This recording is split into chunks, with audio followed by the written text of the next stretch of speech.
Hello, everyone, and welcome into the show. My name is Jonathan Messer, host of the Boobie Show, and I'm excited to get this stuff started. This is episode 5, recording under some unfortunate circumstances right now, so if, you know, the audio's a little quiet, voice is a little quiet, that's why. But today's episode is going to be a quick episode, hopefully. I don't want it to go over 30 minutes. I got 4 predictions here, and I got Boobie's best bets, and then we're done. I got to get this out for y'all. Okay, let's hop right into it. I'm not playing around today. Let's hop right into it. Let's go. The biggest game on Saturday, Michigan at Oklahoma, taking place in Gaylord Memorial Stadium in Norman, Oklahoma. Let's look at these teams. Okay, big headline here. Rod Moore is out at safety for Michigan. That's a huge loss. He's Michigan's best secondary guy. Really needed that dude in there to cover Deion Burks. Obviously, he's a safety, so he won't necessarily be a man all the time, but they like to use Deion Burks in the slot. Oklahoma does, so that's a big guy to miss. You got Countess Lewis to guard Deion Burks. That's tough. Michigan's offensive line, it looked good. There were some question marks before the game, going into the game against New Mexico, but they looked good against New Mexico. I don't think Michigan played all that well, but the O-line did play okay. Bryce Underwood, what's he going to be in a big-time game? This is the biggest game of his life to this point. Same with John Mateer, but John Mateer's been playing college football for a lot longer. Jam Miller, ran for, 157 yards, 3 touchdowns, I believe. Last game against New Mexico, dude's a stud. Oklahoma's going to have their hands full with him. And Marlon Klein, tight end, he had 6 receptions, 93 yards, and a touchdown against New Mexico. That's great and all, but you're going to need some receivers to step up, especially against a defense like Oklahoma. They're going to have a pass rush as well, and they have to contain John Mateer. Have to. The secondary is already a little iffy. I'm not saying they're bad, just a little question mark. You don't get much answered against New Mexico. And Rod Moore's already out, so what's it going to be? You're going to have some pass rush. They're going to have to contain John Mateer. You can't let him run around back there and give him 5 seconds to find a receiver because he'll pick you apart. Let's look over a little bit at Oklahoma. We already touched on it a little bit, gave some of the weapons out. Their O-line's a huge question. As of right now, I am worried about the offensive line. Could not run the ball against Illinois State. Obviously, Jay Knott wasn't playing, but Jay Knott is probably going to be on a pitch count against Michigan if he plays. So that's something I'm a little worried about, but this defense is just ridiculous. Secondary is really good, got some good backers, but my main thing is R. Mason Thomas and Marvin Jones Jr. coming off the edge. And you got Taylor Wine to back him up. I mean, that's a great pass rush right there. There's not too many teams that are going to be able to block that, and especially with Bryce Underwood being a young quarterback, I'm about to touch on to this. Brent Venables getting on him. Brent Venables is a great head coach. He's been around for a while. Defensive guy. He knows how to make people uncomfortable in the pocket. Okay, let's get into some of these key matchups. John Mateer running around, and Michigan's linebackers. I mentioned before, Michigan has some of the best linebackers in college football. Derek Moore, Ernest Hausman. Those are 2 of the best linebackers in college football who probably make up the best linebacking duo in college football. That's going to be a big matchup. Offensive line for Oklahoma versus Michigan's defensive line. Michigan's defensive line was good against New Mexico, but they're still unproven because there's a lot of new faces. What are they going to be? And is Oklahoma's offensive line, should I be worried? Are they going to prove me right for being worried? I guess we'll find out. Can Oklahoma make Bryce Underwood uncomfortable? Like I said before, pin your ears back, play coverage, go 2 shell, rotate to 3. I mean, it's just going to be a lot of stuff. Play with him pre-snap. Play with his eyes pre-snap. Get him thinking. I mean, this is obviously, I'm not a coordinator. This is stuff that Oklahoma's already going to be thinking about. But just from me to the viewer, in case, you're thinking about what could Brent Venables possibly be doing, you know, going, I'd say if it was me, I'd be showing him a lot of looks where I'm rolling my star back, star position being kind of that nickel backer, or that nickel back, moving him back and then walking him up pre-snap and just running a fire blitz and dropping my end and having a wall coverage 3-3 stack back there. That's kind of the things that are going through. I guarantee would be going through Brent Venables' heads right now. And this is where I think is the biggest thing for me is Michigan in the red zone. If you look back at the Clemson 2018 national championship game against Alabama, Tua was eaten in between the 20s. But once it got to the 20-yard line and in, it was stout defense. Because Brent Venables knows how to cook in the red zone. Very bend don't break approach here. I think that happens. Okay, let's get into the weeds. Oklahoma is favored 5.5. It's a hefty line for a big game like this. They are at home, and their money line is minus 205. Michigan plus 168. The over/under is 43.5. Hammer it. You'll see some of my best bets. It's one of them. Impact players for Michigan on offense: Bryce Underwood, Jam Miller, and Marlon Klein. For Oklahoma, John Mateer, Deion Burks, and Keontez Lewis. Defensively for Michigan, Derek Moore, Ernest Hausman, and Jair Hall. For Oklahoma, R. Mason Thomas, Marvin Jones Jr., and Robert Spears Jennings. Okay. Who do I think is going to win? I got Oklahoma. I got Oklahoma in a close game, but a controlling win. Kind of what we saw with Miami. How Miami and Notre Dame was a close game, but Miami was in control the whole time. That's what I think is going to happen here. I believe Brent Venables does some things like I was talking about to make Bryce Underwood uncomfortable, to mess with his head, and I think it pulls through for Oklahoma. I think Michigan stalls out in the red zone a couple of times. That's just what I think is going to happen. Kind of like I said about Tua in that national championship game, I think Michigan kind of sees the same fate. So, I got Oklahoma winning a good close game against Michigan in Norman, Oklahoma. All right, it's first prediction up. Take a sip of water here. Hope everyone's enjoying their day whenever they're listening to this. Next game we're going to go ahead and predict is Baylor SMU. No, Baylor really let me down last game. But it is what it is. The Baylor Bears. Boom! Sick 'em, Bears. All right, let's get into this. Enough rambling. Baylor goes to SMU. Gerald J. Ford Stadium should be rocking. This is an in-state game. Let's see it. Okay, let's get into it. Baylor's offense is really good. They're going to move the ball. SMU's going to have to find a way to make some stops. And also vice versa. I think Baylor has a little bit better of a defense, but SMU's athletes are just so dynamic. Obviously, on the offense for Baylor, you got Sawyer Robinson, Michael Trigg, Cole Wilson. Washington, their back was hurt. Was hurt throughout the game against Auburn. I expect him to be ready to go. The O-line and pass protection, it was really good against Auburn. Keldrick Falk, you thought was going to eat for Auburn, and he didn't.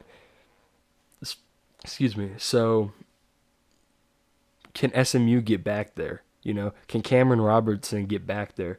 Only time will tell. Baylor has a really good secondary. I think they played well against Auburn. There's just not much they could do. I mean, they weren't called on to do anything, really, because they got the ball just driven up their butt every drive. And that's what I lead to here. Can the front be better? Can the D-line not get blown 3 yards off the ball every play? Is SMU's O-line going to reset the line of scrimmage? Well, they have their own question marks, so let's go ahead and transition to SMU. That O-line is unpredictable and inconsistent.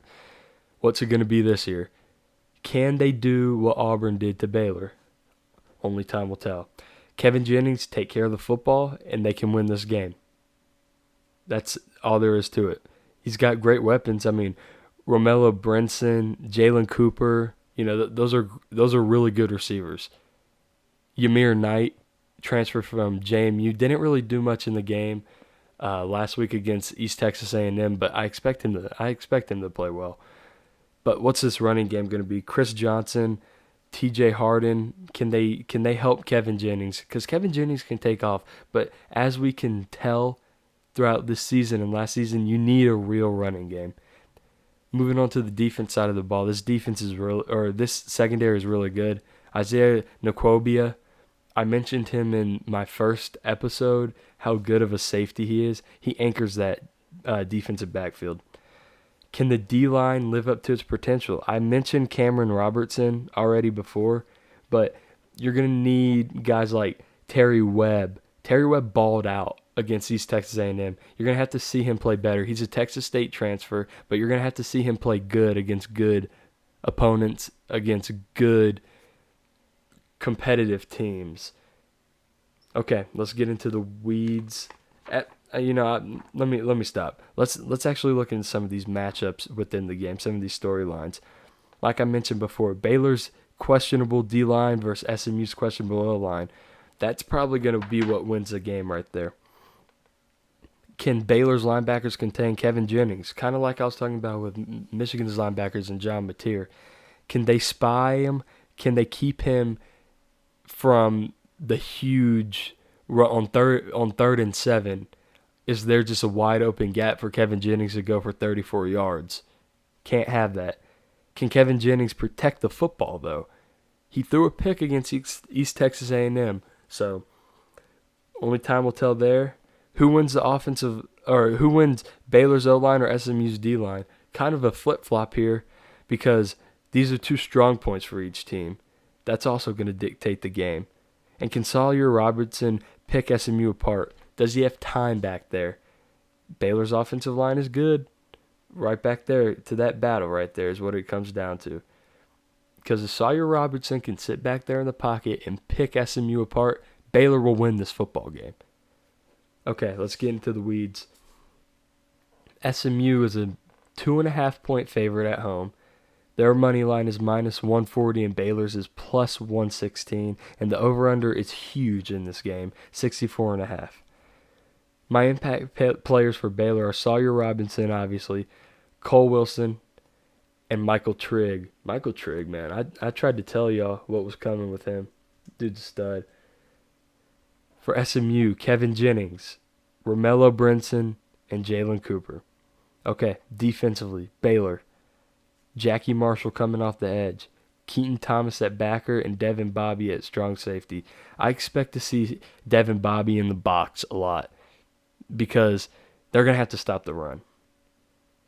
SMU, Isaiah Nwokobi, I've talked about him tirelessly. Dude's just a stud. Cameron Robertson, I mentioned him, stud. Terry Webb, mentioned him, also stud. But it's time to make my pick. I've gone back and forth on this game up until right before I walked downstairs from show prep to now. But I am going to go with Baylor. In a super close game, if you would have asked me 15 minutes ago who I was taking, I would have told you SMU. But I'm rolling with Baylor. I picked Baylor to beat Auburn. Everything that I believed in, I still believe in. I just got to see that D-line. I don't think SMU's offensive line is good enough to do to Baylor what Auburn did. I just don't think they're consistent enough, and I don't think they play together well enough. And I trust Sawyer Robertson to make the passes that are the difficult passes in the fourth quarter. That's what this is going to come down to, and Sawyer Robertson can do it. Kevin Jennings can do it with his legs, but Sawyer Robertson can do it with his arm, and I think he does. I believe Baylor can match up better up front with SMU than they did Auburn. And that's the key to this football game. But give me Baylor to go in to Gerald J. Ford Stadium and beat the reigning runner-ups of the SEC, SMU. Okay. We're only at about 15 minutes right now. Happy with that. Got 2 more games to predict, and then we got Boobies' best bets. Last week, obviously, I mentioned we went 3-4. Not great, but like I said last week, don't parlay those. Bet them separately. Okay. Iowa and Iowa State. Look at it. What a rivalry this is. But let's hop right into it. Okay. Iowa Hawkeyes. The no offense having, can't pass the ball, having just. Iowa Hawkeyes. Anemic offense. Iowa Hawkeyes go into Ames, Iowa to play at Jack Trice Stadium against their bitter in-state rivals, the Iowa State Cyclones. Sorry. Let's look into it. Iowa on offense, it's not much. Mark Gronowski transferred in from South Dakota. You know, he's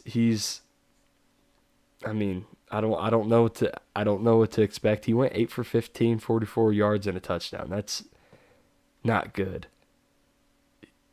He wasn't super efficient passing, not a high yardage total. That worries me. But Xavier Williams is great. He had 11 carries, 112 yards and a touchdown last week. Dude's a stud. You lose Caleb Williams, you pick up with Xavier Williams. I said Caleb Williams. I think. I meant Caleb Johnson, sorry. But moving on, they have an amazing offensive line. In my opinion, the 2 best players on their team are on the offensive line. And that is, Jennings Dunker and Logan Jones. I think they're the 2 best players on that team. Defensively, that pass rush is really good, man. Max Lewis. This name, I want you to look at it. It's very confusing. It's spelled Lewellyn. Lewin, I'm not even going to try to pronounce it. I'm just going to say Max. He's really good, though. He's been there for a while, and I think he's their best edge rusher, and that's saying a lot because they have a lot of good players. Their secondary, you know, I think they're good, but it's just they're not tested, and they haven't played together very long. What's it going to be with them? Especially going against a team like Iowa State with a really good quarterback and really good weapons. They're good. Like I said, I think Iowa has a good secondary, but there are plays to be made against them. Can Rocco Beck do it? Only time will tell. But every level of this defense is good. That's really just the truth be told. That's how Iowa always is. Okay, Iowa State. Obviously, I mentioned Rocco Becht, and I mentioned those weapons. Dylan Lee, Brett Eskildsen. Got it that time, baby. Chase Sowell, Xavier Townsend. Those are guys. And that backfield tandem in Abu Sama and Carson Hansen is just so good. But can the offensive line pass protect? Obviously, we've seen them run the ball. That offensive line can run block, but can they pass block? It was an issue against Kansas State, and we just saw Kansas State struggle mightily against North Dakota. Not North Dakota State, North Dakota. Defense for Iowa State. The secondary's improved. They looked a lot better against South Dakota. And, I understand the fact that it's South Dakota, but there's universal things that can show me improvement, and they did. They looked a lot better, and they're good up front. Dominique Orange, like I mentioned in the preview video of the Kansas State game, he's a guy. He's the leader up front, and they have some really good backers. Okay, looking at some of these matchups, can Iowa State pass the ball at all against Iowa? Can Iowa pass the ball at all against Iowa State's defense? What about this amazing offensive line against a really good defensive line for Iowa State? Who wins that battle? A good Iowa pass rush against a very spotty Iowa State O-line. If Iowa State wants to win this football game, that's where they do it. They get after Rocco Becht, and they make him run around and make mistakes. That's how they get this game done. Also, Iowa State's weapons, are they too much? Are they too much to handle for Iowa? I guess we'll see. time to get into the weeds. Iowa State is a minus 3.5 point favorite. Iowa State's minus 164 on the money line. Iowa is plus 36, or 136, excuse me. And the over-under is a whopping 42.5 points, of course. For Iowa, some offensive players. I already mentioned all of them that I have on here. Xavier Williams, Jennings Dunker, and Logan Jones. 2 offensive linemen on my impact player for them. That should show you something. Iowa State, Rocco Becht, Carson Hansen, and Dylan Lee. Impact players on defense for Iowa. Max Llewellyn, I'm just going to say Llewellyn, coming off the edge. It's the guy I mentioned before, is really, really good. Aaron Graves, also really good. He's a D lineman. And then Xavier, this is a crazy last name, Nwankpa is really good at free safety. Turn on the tape. It reminds me a lot of guys like Derwin James, who will come down and lay the boom, but are also really good in coverage, especially guarding the big guys at tight end. This kid can do that, and it's very comforting knowing how big Iowa State is at tight end. 6'7" and 6'6", some big guys. Defensively for Iowa State, Dominique Orange, like I mentioned before, the leader of that defensive line. Jontez Williams at cornerback and Jeremiah Cooper at strong safety. Those are some really good leaders in the backfield there. Okay, who's going to win? Well, I think it's going to be Iowa State in a low-scoring affair. I believe this game will be played with great defense, and I think Iowa State just makes a few more plays on offense. I think they need to score a few times. I don't think they need to score 40 points to win this game. I don't think they need to score 35 points, and I don't even know if they have to score 28 points. They might not even have to score 24 points to win this football game. So I think Iowa State's very capable of getting to 21 points, even against a really good defense. And I don't think Iowa can score with Iowa State.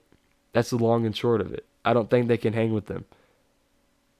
But defensively they can, which will keep them in this game and making this game close. It's a rivalry game. Of course it's going to be close. But Iowa State gets it done at home. The first team to win at home in this series in a mighty long time. Okay. Taking a sip of water. Sitting at the 22-minute mark. Looking good as far as speeding through these. We have one more, so it's going to be Illinois and Duke. We should go ahead and hop right into it. Illinois, the Fighting Illini. Is it their year? Well, a big test this week at Wallace Wade Stadium against Duke. The Blue Devils, the Fighting Manny Diaz's. The Fighting Manny Diaz's. The Diaz's, yeah. All right, sorry. Let's look at this game. Illinois on offense, they got Luke Altmaier, is a really good quarterback. I talked about him before. Transferred in from Ole Miss, struggled his first year, was really good last year, and balled out against Western Illinois. Aiden Lowry, however you want to pronounce his last name, was really good last year and started off really strong this year. 9 carries, 101 yards, and 2 touchdowns last week behind an amazing, experienced offensive line. This O-line's so experienced, and it's so good. Hank Beatty had 5 receptions, 108 yards, and Hudson Clement hasn't really broken out yet. Only been 1 game. That's another guy you got to watch out for. Defensively, the D-line looked good against Western Illinois, and that's what you wanted to see. They had 3 new transfers coming in, big-time guys, but not much production, but they looked really good. Now, and we know what they got in the secondary. The secondary is ridiculous. 4 returning guys. It's just beautiful. You talk about players playing together and meshing well, they can do it. They do it well. Moving on to Duke, the Blue Devils. All right. Darian Mensah transfers in at quarterback from Tulane. Everyone wanted him. Everyone who was in the need for a quarterback and was looking in the portal wanted Darian Mensah. Well, he's at Duke, and he needs some offensive line. I don't trust this Duke offensive line. They're not super athletic. They're they're worrisome to me. And facing that Illinois defensive line that's really talented, it could be a mismatch. Can Jaquez Moore relieve Darian Mensah? Jaquez Moore had, I think, 40 some odd yards last week against Elon. He's going to have to be better than that. I obviously know that players get pulled and everything. They don't give a full workload, but he's going to have to help out Darian Mensah more than he did last week for sure. Excuse me. Had to cough. Excuse me. Okay. Looking at Duke's receiving core, it's amazing. I think they have probably the most underrated receiving core in college football. Cooper Barkate, Quishon Brown. Quishon Brown is insane. So quick. Yak. You want to talk about Yak? That's a guy who's got it. And then Shamir Haggins didn't have a great game against Elon, but it wasn't really. It's just one of those things where it's like, okay, it's Elon. We're going to toss you the ball and then get you out the game. But, like I said, does Mensah have time to get the ball out there? Okay. On defense for Duke, I believe in the secondary. I think their secondary is good. And, that's something you're going to have when you go into a game against a team with a really good quarterback in Luke Altmaier. Off the edge, Vincent Anthony, he's their best edge rusher, and he is really good. He's one of the best in the ACC. He's going to have to get after Altmaier badly. Let's look at some of these matchups in this game. Illinois' amazing secondary versus Duke's amazing receiving core. That, ladies and gentlemen, get your popcorn. I'm serious. Get your popcorn. That's going to be a blow-for-blow heavyweight match because those are two of the best in their respective position groups in the nation. Yeah, I said it, in the nation. Can Duke's D-line hold up against Illinois' offensive line?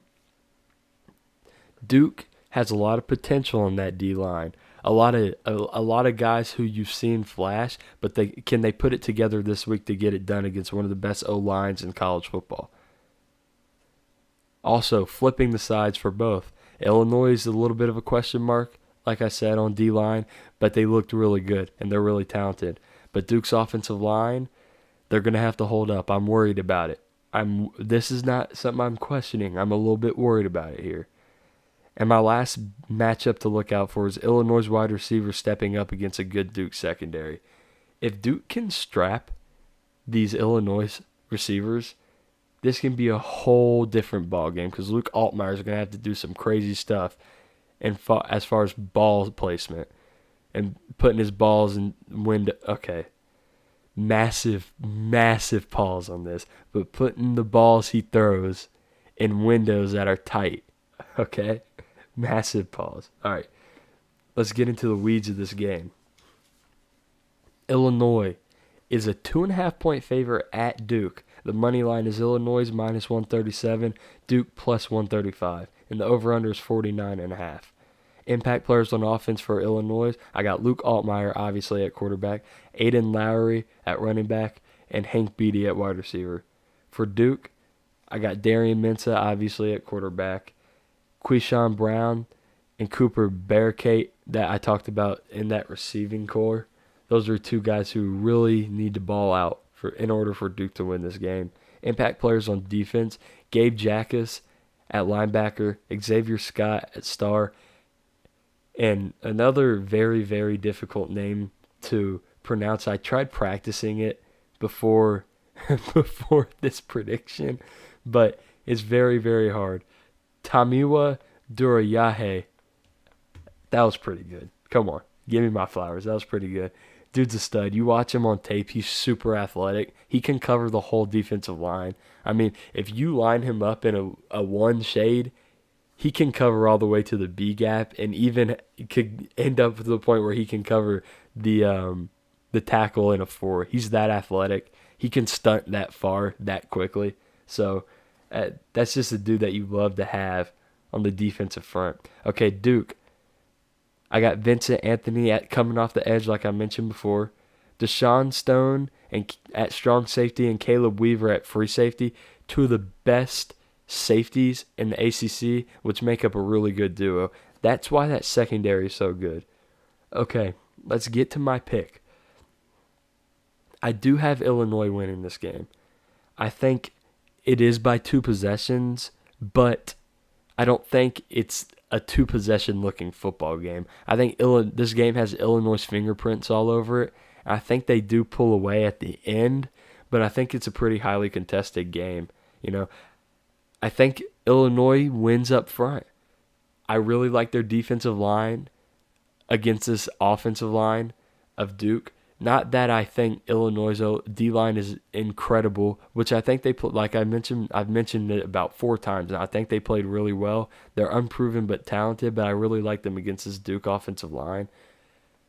And I think their offensive line is good enough to beat a really good Duke pass rush and defensive front.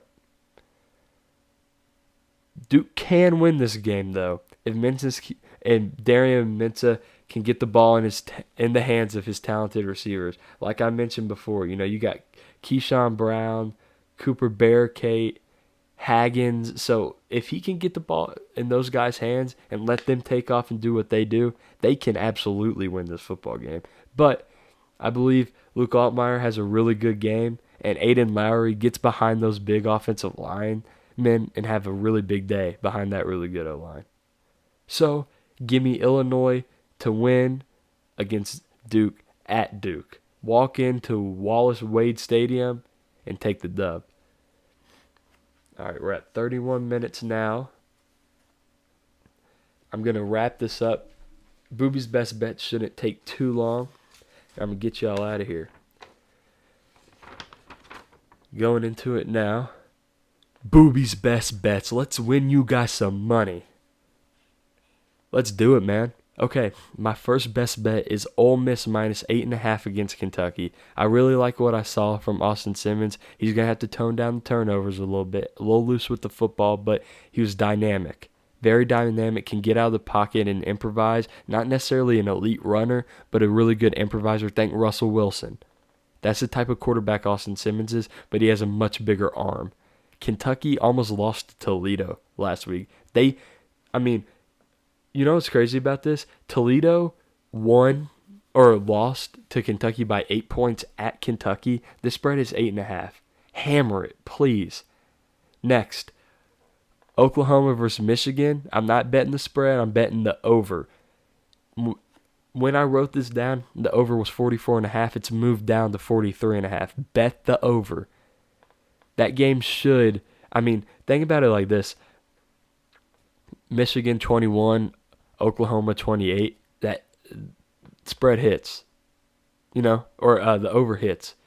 I'd take the over, and I feel pretty good about it. USC minus 28.5 against Georgia Southern. This is another one of those pick your score games for USC. They beat the ever-living crap out of Missouri State.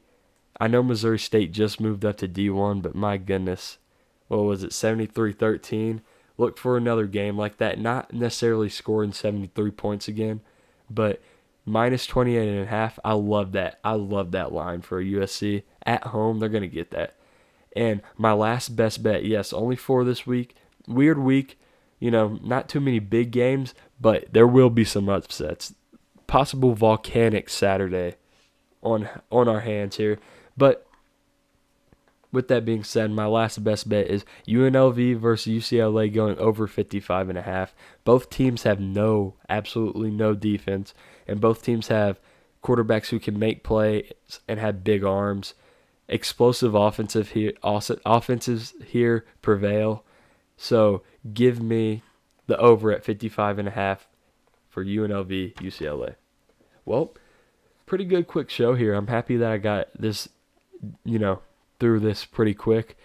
I'm going to have to edit it and get it up here pretty soon. School's really hard to get this stuff. It makes it really hard to get this stuff out. I underestimated how difficult it would be, but now that I know, I'm getting to it, man. I love this stuff, and I want to make this my life, and I'm going to. Thank you all for watching. Please hit the like button, comment, subscribe. I really do appreciate it, guys. It helps out so much. I hope you all enjoyed. Have a great weekend, and God bless.